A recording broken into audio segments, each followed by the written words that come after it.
Hello, good morning. I'm just in between clients and wanted to jump on here really quick to do a couple of quick words about anxiety. So I spoke about depression the other day, and today I want to speak a little bit about anxiety, not quite as deep.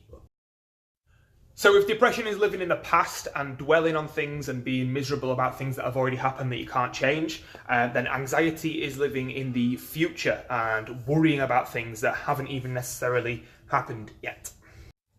So in order to transcend both depression and anxiety, we need to accept that we cannot change what's already been, and there is no point worrying about what's not even happened yet and might not happen.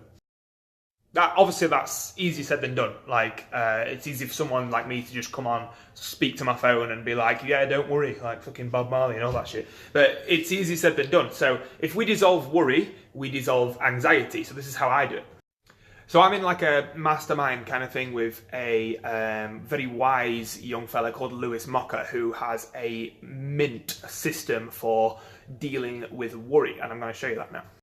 So I'm hoping he doesn't mind me actually sharing this with you, but I'm going to do it anyway. So he runs you through a series of questions about what you're actually worried about, what are the 10 plus actions you can take to lower the probability of it happening, and what are the 10 plus actions you can take to lower the impact of it actually happening. So if it does happen, then how can you minimize the negative impact of that? Then we've got what are the benefits of it happening, and further along, what are the drawbacks of it not happening. So if I run you through what I've got my first worry was not being able to speak on camera. That was a 7 out of 10 for me. I was pretty fucking worried about that. So I put 10 plus actions that I could take to lower the probability of me not being able to speak on camera. Practice every fucking day on camera. Then you've got things I can do to lower the negative impact. So I've got easier format like Instagram stories rather than the feed. I've got writing a blog post about it rather than speaking all the time, because I'm quite good at writing compared to speaking. That's just an example, man. I mean, the point of this entire thing is that you get really practical and objective about your worries and about your anxiety, because the more emotional and subjective you keep yourself, the more pent up, anxious and worried you're going to be. So take the emotion and the subjectivity out of it, become really objective, become really almost robotic with it. Imagine that somebody's coming to you with these problems and you need to give them advice. What would you tell them to do?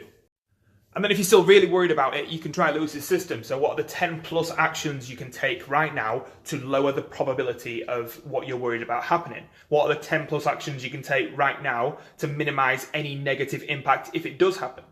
Then what are the benefits of it happening? Because there will be some benefit to you in some way if whatever you're worried about actually does happen. And what are the drawbacks of it not happening? What shit will you have to deal with if this doesn't happen?